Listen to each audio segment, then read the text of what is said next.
예, 안녕하세요. 임동근입니다. 저는 전공이 정치지리입니다. 그래서 정치하고 지리하고 어떻게 얽히는지에 대한 게 전공이고요. 오늘 발표할 내용은 국토 계획 이후에 국토 정책을 다루는 패러다임이 좀 바뀌고 있는데 거기에 대한 간단한 소개하고 그다음에 코로나 이후에 어떤 모습을 갖다가 이제 그 전문가 활용을 해가지고 이 공간을 바꿔 나갈지에 대한 간단한 사항 정도를 갖다 제시하는 그런 시간입니다. 15분 동안 뭘 말씀을 드릴 수 있을지 솔직히 저는 잘 모르겠는데 아주 그 엑기스만 하겠습니다. 그래서 발표 나와 있는 그 토론문 아니 그 발제문 이외에 그냥 알고 가셔야 될 것들 중심으로 이제 말씀을 드릴게요. 이 국토 2020년, 2040년이라고 해가지고 프랑스에서 2009년도부터 시작한 그 국토계획 패러다임의 전환입니다. 이거는 어떤 맥락이냐면요. 1980년대에 지방분권이 시작을 해요. 프랑스는. 그래서 하고 나서 2000년대 후반쯤 되니까 25년쯤 되니까 국토가 좀 망가지기 시작합니다. 다 그러니까 제각각 지자체들이 이제 계획을 하겠다고 이렇게 시도를 하다 보니까 중앙 정부의 그 통제력도 없고 조정 능력도 없고 이런 상황에서 무너지고 나서 우리나라랑 비슷합니다. 국토 계획이 이제 거의 실종되다시피 하다가 다시 이러면 안 되겠다 싶어가지고 이제 연구를 진행했던 게 이제 국토 계획이 2040입니다. 2020 지나서 이제 2040까지 갔습니다. 그래서 이때의 특징은 뭐냐면 어마어마한 전문가들을 총동원을 했어요. 한 500명이 들어갔으니까 교수진만 진짜 굉장히 많은 사람들이 한 6년 동안 해가지고 이제 작업을 하게 됩니다. 이때의 패러다임이 그 패러다임 전환이 지금 우리나라가 겪는 데에 이제 시사점이 많습니다. 코로나 이후 같은 경우에 특히 그렇습니다. 뭐 어떤 절차로 이제 진행이 됐냐면 처음에 등장을 한 게 7명의 과학위원회가 질문을 던져요. 우리는 앞으로 어떻게 살 것인가? 그럼 이 질문에 대한 답을 해결하는 게 전문가지 자기 분야를 갖다 설명하는 게 전문가가 아니다라는 게 가장 핵심입니다. 그래서 지금 우리는 경제, 뭐 의료, 뭐 여러 가지 이제 전문가들을 모아놓고 워킹 그룹을 하다 보면 각자 자기 분야에 대해서 설명을 하고 있어요. 근데 이때는 이 국토계획은 그게 아니라 정말 지금 정치권이든 사회든 이 시민사회가 해결을 해야 될 과제가 뭐고 이 과제에 대한 답을 갖다가 너희가 한번 내봐라라는 겁니다. 그러니까 어려운 말 하지 말고 쉽게 이것들을 어떤 식으로 해결할 수 있는지에 대해서 제시를 하라라고 하는 것들이 이제 나왔습니다. 그래서 옛날이랑은 사뭇 다르게 이제 접근이 돼요. 그리고 이제 그거 하면서 이제 초기 질문이 나오는데 지금 이 국토를 갖다 어떻게 바꿀 것이다라고 계속 요구를 하는데 실제로 그러면 이 국토가 어떻게 만들어졌는지에 대해서 우리는 너무 모른다라는 게 이제 하나의 그 답이었습니다. 그래서 각각의 시스템들, 공간의 시스템들을 어떻게 움직이고 있는지에 대해서 좀 따져봐야겠다. 이게 이제 뒤에 제가 말하는 그 코비드 이후에 그 핵심 주제가 됩니다. 그래서 국토 시스템 해가지고 이제 시나리오를 갖다 막 잡는데 어마어마하게 많은 시나리오가 나왔어요. 지금 이거 하나하나가 다 모델링으로 해가지고 지금처럼 가다 보면 어떻게 될 것인가에 대한 사례들을 갖다가 쭉 나옵니다. 그래서 교통 같은 경우에는 그 시나리오가 1, 2, 3, 4 이렇게 쭉 나오는데 훨씬 더 될 수 있어요.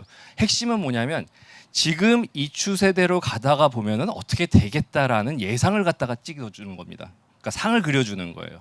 지금처럼 우리가 고속도로를 갖다 계속 늘리면 각각의 도시 시스템은 어떻게 바뀐다. 그다음에 지금처럼 교통망을 갖다가 계속 그 광역 중심으로 바꾸면 어떻게 된다. 혹은 지금과 다르게 마을버스를 강화시킨다든지 아니면 보행권을 강화시킨다든지 이런 식으로 가면은 어떤 공간이 나올 것이다라는 시나리오를 갖다가 교통에서 이제 잡아준 겁니다. 그렇게 되고 나면 그다음에 산업 파트에서 또 마찬가지로 잡는 거예요. 지금처럼 강소기업 뭐 이런 식으로 해가지고 이렇게 좀 수출량 많은 쪽 지원해주고 그다음에 R&D 지원해주고 뭐 중소기업 어떻게 지원해주고 뭐 이런 시스템들이 다 있습니다. 이런 시스템대로 가다 보면 어떤 식으로 산업이 재편된다라는 시나리오를 잡아요. 이것도 마찬가지로 그 신생 벤처들 젊은 사람들의 그 청년 창업이라든지 이런 것들을 지원을 하면 어떤 식으로 갈 것이고 각각의 정부의 액션에 따라서 개입에 따라서 이대로 가면 어디로 간다라는 시나리오를 갖다가 잡아주고 너희가 원하는 게 이 중에 어느 거니라고 정치권한테 다시 질문을 던졌어요. 그러다 보니까 이제 문제가 좀 많아졌습니다. 이게 초기에 이제 다타에서 정부에서 만든 건데 정부가 했던 거는 뭐냐면 진단하고 계획하고 우리 뭐 해야 돼라고 전문가들한테 물었는데 전문가들이 얘기한 거는 뭐였냐면 지금 이렇게 만들어 놓는 환경들은 뭐 때문이고 거기에 따라서 시나리오들은 어떻게 될 거고 그러니까 그중에 너희가 골라라는 식으로 바꿔버렸습니다. 질문을. 그래서 질문을 바꿨더니 다타 입장에서 보면은 단명할 수밖에 없는 거예요. 왜냐하면 할 수 있는 게 없거든요. 자기가 할 수 있는 게 아닌데 집행기관한테 너희가 판단해라고 다시 공을 넘겨줬기 때문에 굉장히 단명한 프로젝트가 돼버립니다. 그 다음에 이제 코로나 들어오고 뭐 이렇게 여러 가지 이슈가 되면서 이제 좀 줄어들긴 했는데 이 효과가 그래도 파장이 계속 나가다 보니까 결국은 교육 프로그램까지 갔어요. 뭐냐면 국토 정책을 갖다가 하는데 우리가 가치 판단을 하기 위해서는 시민들이 알아들을 수 있는 말로 해야 되고 그다음에 그것들은 고등학교, 중학교부터 훈련을 해야 된다. 라는 이제 그 하나의 패러다임이 만들어지면서 국토계획과 관련된 이제 새로운 장이 이제 열렸습니다. 그래서 시사점이라고 하는데 제일 중요한 게 뭐냐면 여러 분야의 전문가들을 모으는 워킹 그룹들이 있습니다. 지금도 코비드도 있고 뭐 여러 가지 이유로 있었는데 이 여러 가지 전문가들을 모았다라는 얘기는 한 분야에 그 답을 맡겨서는 답이 안 나올 때예요. 한 분야에서 그 질문을 갖다가 해결을 할 수가 없는 상황에서 여러 분야의 전문가들이 모입니다. 근데 여러 분야의 전문가들을 모았을 때 가장 큰 문제 중에 하나는 뭐냐면 자기 거밖에 모른다는 거예요. 그러니까 경제학자가 오면 경제학자가 답할 수 없는 부분이 어딘지를 알고 그때 그 부분을 갖다 찾아서 들어야 되는데 경제학에서는 이렇게 설명합니다. 그리고 끝난다는 거예요. 경제학 그러니까 하나의 분파에서 그냥 선을 그어버리고 그 영역 안에서만 움직이기 때문에 답이 안 나오는 거죠. 그러면 정책하는 사람의 입장에서 들어보면 경제학자 얘기 들어보면 반만 답이 나오고 저쪽에서는 3분의 1만 답이 나오고 이런 식으로 답이 나와서 문제가 안 풀린다는 겁니다. 그럴 때 이제 이 그 전문가 집단에서 국토계획 나왔을 때는 뭐냐면 너희들끼리 알아서 답을 갖다 나한테 주라. 마치 턴키처럼 공사의 턴키처럼 전문가들이 그 문제를 해결하기 위해서 그럼 경제학자가 3분의 1 해결할 수 있으면 하고 넘기고 가자. 이런 식으로 가는 겁니다. 그 프로세스가 2000년대 초반부터 그 도시 그 재생이라든지 그러니까 낙후된 지역 산업 개발이라든지 이런 데 굉장히 많이 쓰이고 있습니다. 방식 자체가 전문가들은 자기 설명을 하는 게 아니라 전문가들끼리 소통을 해 가지고 답을 줘라라는 쪽으로 이제 패러다임을 바뀌고 있다라는 겁니다. 요걸 이제 그 이슈로 이제 쭉 정리를 해준 겁니다. 그래서 각 분야의 시스템 작동 원리를 갖다 파악하지 않으면 결코 모릅니다. 그래서 요게 그 다음 얘기로 이제 오늘의 이제 제일 많이 얘기가 나올 텐데 동남권 그 메가시티 플랫폼이라고 지금 그 지사님께서 해주신 그 제안과 관련돼서 예전에 있는 방식이라고 하면 기존에 있는 방식이라고 하면 진단이 먼저 나옵니다. 수도권으로 청년들이 다 간다. 뭐 이런 식으로 가는 그 진단이 하나 있고. 그다음에 지방 인구가 감소된다. 이렇게 하나의 그 문제 의식이 있습니다. 문제 의식을 갖다가 연구기관들끼리 협력을 하고 그다음에 이제 다양한 전문 인력을 활용을 해서 정부가 무엇을 할 것인가에 대한 정책 구상을 갖다가 내놓기를 원하는 게 기존 프로세스입니다. 근데 이 미래 진단 연구로 예측 연구 방법으로 가게 되면 도대체 지금 이 상황은 어쩌다 여기까지 왔는지에 대한 진단이 먼저입니다. 진단이 아니라 연구가 먼저입니다. 그 시스템들이 어떻게 굴러가길래 여기까지 가는가. 그래서 청년들이 수도권으로 간단 말이에요. 그 저는 상징적으로 2009년에서 10년을 갖다 놓고 잡는데 처음으로 부산 서울의 그 20대 그 흐름이 역전되는 상황이 온 게 이제 그때 처음입니다. 그러니까 무조건 이제 부산은 다른 지역은 다 서울로 20대 인구들이 다 뺏겼는데 부산까지 계속 버티다가 부산이 2010년 넘어가면서부터는 부산도 완전히 마이너스로 돌아왔습니다. 그래서 대부분이 다 20대는 무조건 다 그 위로 가요. 거기에 하나 더 그 추가되는 게 요즘 세계 그 지리학자 메트로폴리스 지리학자 중에 핫 이슈 중에 하나의 그 여성 인구입니다. 20대 여성들의 공간 집중도는 남자들의 몇 배에 달해요. 이 얘기는 뭐냐면 20대 여성들은 훨씬 더 지구상에서 굉장히 밀집해 삽니다.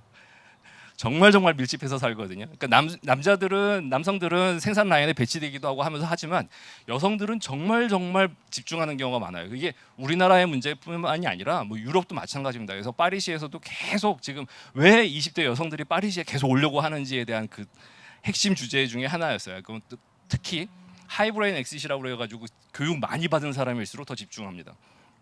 예, 이런 일들을 갖다가 이제 어떻게 이런 일들이 발생을 하고 있는지에 대해서 이야기를 먼저 듣고요. 그리고 그 메커니즘이 뭔지에 대해서 핵심을 잡은 다음에 이게 계속되면은 결국은 어디까지 갈 것이다. 라고 하는 게 이제 하나의 시나리오 작업입니다. 그런 다음에 우리는 이 시나리오를 갖다가 돌릴 것이냐 말 것이냐에 대한 판단을 그리고 어느 지점에서 돌릴 것인가에 대한 판단을 갖다 해야 된다는 거죠. 그래서 동남권 메가시티 플랫폼도 마찬가지로 지금 수도권의 인구가 간다라는 것은 그 메커니즘을 갖다 좀 봐야 돼요. 균형 발전 역사가 지금 거의 40년인데 40년 동안 돈을 갖다가 비수도권 격차를 갖다가 없애겠다고 하면서도 계속 격차가 심해졌단 말이에요. 이거는 정책을 갖다가 우리 이렇게 해서 바꾸겠습니다라는 얘기는 많았지만 왜 이게 계속 강화되는지에 대한 연구는 엄청 적었기 때문에 그렇습니다. 그래서 전문가들이 답을 해야 될 거는 왜 이게 계속 되는지에 대한 답을 갖다가 해야 되는 거예요. 농담처럼 말하지만 계획가들이 한 200명 넘는 계획가들이 계속 그것들을 실패를 하는 이유는 계획가들이 멍청해서거나 아니면 전문가들, 그러니까 정치권에서 사회적으로 그쪽에 돈을 안 주기 때문입니다. 그러니까 연구를 그렇게 한다고 하면 돈이 안 나와요. 뭐 하겠다라는 청사진을 제시를 하면 돈을 많이 받는데 연구 기원도 많이 나는데 너희 왜 망하고 있는지를 알려줄게에 대해서는 돈을 안 쓴다는 거예요. 그래서 이제 그 부분에 대해서 이제 가장 큰 문제가 있습니다. 그리고 또 하나가 이제 코비드 이후인데 요거는 이제 하나의 제가 예시로 그러니까 제안을 한 겁니다. 솔직히 코비드는 지금 진행 중이라서요 잘 모르겠어요 저도. 정말 농담처럼 대학교에 있는 사람들의 3분의 1이 지금 코비드를 연구하고 있거든요. 그러니까 코비드 글을 안 보는 지금 사람들이 없을 정도로 거의 대부분이 다 코비드 기사를 보든 연구를 하든 지금 다 연결이 되어 있습니다. 이때까지 전 인류, 그러니까 지금 그 한국 출범하고 나서 교수들이 그렇게 공부를 열심히 하는 적은 저 처음 봤어요. 다들 이게 이제 앞으로 계속 화두가 되는 건 맞습니다. 근데 이 코비드가 어떤 식으로 바뀔지에 대해서는 방금 말씀드린 것처럼 어떤 학문에 가도 정답이 나올 수가 없습니다. 이거는 결국은 시나리오 작업이에요. 이거 나오면 그 다음에 뭐가 될 것인지 이걸 갖다 이제 보통은 이제 사람 정책 중심으로 가는 게 아니라 물건 중심으로 갑니다. 이 길이 뚫리면 어떤 사람들이 흥하고 이 길이 뚫리면 이 철도가 뚫리면 어떤 직업이 흥하고 이런 식의 연쇄 과정들을 갖다 추적을 하게 되거든요. 그 연쇄 작업을 통해서 시나리오를 갖다가 잡습니다. 그래서 한 예로 제가 이제 든 겁니다. 첫 번째로 코비드 나온 지 지금 한 6개월 넘어가면서 가장 확연하게 나오는 것은 장거리 이동 감소입니다.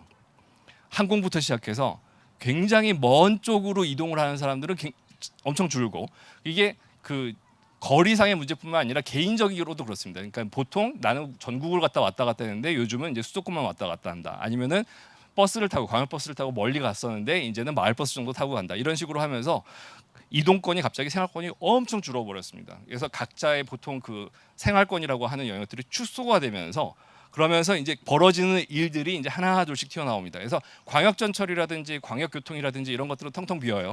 그래서 고속버스로 지금 만약에 서울에서 창원으로 온다고 하면 굉장히 힘들 수도 있습니다. 왜냐하면 고속버스 편수가 굉장히 줄었거든요. 그래서 이런 식으로 장거리 이동이 주는 상황인 거고요. 그리고 그러면서 지역 거점이 등장을 다시 합니다. 예전 같으면 구청 소재지 아니면 뭐 동사무소, 파출소 뭐 이런 식으로 하나씩 시장 중심으로 해서 지역 거점이 있다가 사라졌거든요. 왜냐하면 버스 타고 멀리 백화점 가지, 뭐 동네 슈퍼마켓 안 가고 이런 식으로 하면서 슬슬 자기의 생활권들이 넓어졌다가 이게 갑자기 축소가 되기 시작을 하면서 동네 안에서만 많이 도는 그런 일들이 발생을 합니다. 이럴 때 벌어지는 일은 우리 예전에 있었던 일들이에요. 예전에는 그 정도에서 살다가 동네 재래시장에서 살다가 갑자기 거점 쇼핑몰로 갔다가 다시 또 회귀하는 과정들로 오는 겁니다. 그래서 영역권이 줄어들어 그렇게 되고 그리고 또 하나가 이렇게 되는 게 정부 쪽에서 이제 개입을 하게 되는 방식이 근린 생활권의 재조명입니다. 옛날에는 근린주구라고 해가지고 그러니까 국민학교, 초등학교 중심으로 해가지고 하나의 센터들을 지역 센터들을 만들었고 거기에 우체국 갖다 놓고 파출소 놓고 그다음에 동사무소 놓고 소방서 놓고 이런 식으로 해가지고 하나의 그렇게 센터들이 있었습니다. 마을 중심들이 이 마을 중심들이 해체됐다가 재래시장 망가지고 뭐 그다음에 자영업 이렇게 망하고 이러면서 막 해체되다가 다시 모이는 과정들이 이제 생깁니다. 그때 키 중에 하나가 이제 약국이죠. 마스크 사러 한 번씩은 다 돌아다니는 거예요. 병원 같은 경우도 마찬가지로 돌고 이러면서 그 커뮤니티 이 보행 생활권 안에서의 공공이든 민간이든 공적인 중심 공간이 어딘지에 대해서 파악을 갖다 이제 하게 되는 거고 거기에 이제 개입하게 됩니다. 그리고 또 하나가 이제 뭐냐면 지역성이 강화된다라는 그런 반작용도 있어요. 이동을 하지 않으면 접촉을 하지 않고 그러다 보면 가보지 않은 옆 동네가 제일 무섭거든요. 가보지 않은 옆 동네랑 제일 싸움도 많이 나와요. 교류가 별로 없기 때문에 지역 이기주의가 나오기 시작을 하고 지역성이 훨씬 더 강화될 수가 있습니다. 그래서 옆 동네랑 싸움을 갖다가 한다든지 그쪽에 임대주택 마을은 우리랑 피해야 돼. 거기는 어떻게 될지 몰라라는 혐오의 정치가 나올 수도 있고 이렇게 움직이지 않을 때 벌어지는 예전에 있었던 일들이 이제 그대로 재현될 가능성이 있습니다. 마지막으로 온라인 소비 확대가 있는데 이것은 그 아프리카하고 이제 브라질하고 이런 쪽에서 많이 나오던 이야기예요. 뭐냐면 자기 지역 안에서 그러니까 지역을 넘어서 교류가 없기 때문에 생활이 좀 단조로워요. 맨날 보던 사람 봐야 되고 그다음에 소비도 거의 맨날 똑같은 거 해야 되고 이러면서 자기 지역에서 허용하지 않는 다양성들을 충족하는 온라인들을 갖다 찾기 시작합니다. 온라인에 집착을 하게 돼요. 그러면서 온라인 소비도 많아지고 온라인 친구 관계도 많아지고 그러면서 뭐가 되는 거냐면 잠재적 이탈 가능성이 엄청나게 올라가 버립니다. 그래서 예전보다 더 이제 그 나를 이 동네에서는 받아주기 힘들어라고 하면 튀고 싶은 거거든요. 거기서 도망가고 싶은 그런 욕망들이 훨씬 더 세지면서 이게 온라인 소비가 늘어나고 온라인 시간대가 많아지면서 젊은 친구들이 지금은 아니지만 나중에는 이탈할 가능성이 훨씬 더 높아지고 이탈하고 나면 다시 안 옵니다. 이런 친구들은 자기의 그 다양성들을 갖다가 경험을 해봤기 때문에 저쪽으로 가면 훨씬 더 다양한 문화도 있고 다양한 사람과 접촉을 하면서 이제 그 살 수 있는 방식을 알기 때문에 그것보다 다양성이 낮은 쪽으로 가지 않습니다. 여기서 이제 하나의 키가 나옵니다. 20대 젊은 여성들이 움직이는 거예요. 키는 철저히 문화, 직업 다양성 따라 움직입니다. 문화, 직업 다양성이 없는 쪽으로 가지 않아요. 여기서 잡지를 10권 볼 수 있으면 20권 볼 수 있는 대로 가는 거지 5권 볼 수 있는 대로 안 내려갑니다. 그래서 그 문화적 다양성을 갖다가 여기서 어떤 식으로 작업을 할 것이냐, 어떻게 만들어줄 것이냐가 이제 20대 여성들이 모이는 거에서는 하나의 그냥 인사이트, 직관 정도로 나왔습니다. 그래서 온라인 소비가 확대가 되면서 다양성 낮은 쪽은 이동이 아니라 이주를 경험하게 될 겁니다. 이건 더 심각한 문제가 됩니다. 지금은 수도권으로 이동을 할 수 있지만 나중에는 아예 이주로 가는 그러한 그 국경도 넘을 수 있는 그런 그 잠재적인 핵폭탄 같은 그런 그 파괴력을 갖습니다. 그래서 결국은 핵심으로 치면 분야별로 넘나드는 외부 변화, 사회계 연쇄작용을 탐구할 수 있어야 되고요. 시나리오를 잡고 그리고 또 하나는 지식을 갖다가 모아야 돼요. 굉장히 집중을 시켜야 됩니다. 권력을 경남도에 있는 머리 쓰는 사람들 다 모아서 그 문제를 해결해야만 돼요. 대신에 중요한 건 뭐냐면 그걸 결정하는 것, 정책을 결정하는 건 분권화돼야 됩니다. 그래서 한마디로 앞으로의 국토계획이나 지역계획이나 마을계획이나 이쪽은 지식의 집중, 권력의 분산입니다. 이 두 개가 이제 서로 긴장 관계가 들어갈 때 이제 그 다음에 있는 계획 패러다임으로 넘어가게 됩니다. 예, 이상 마치겠습니다. 감사합니다. 네.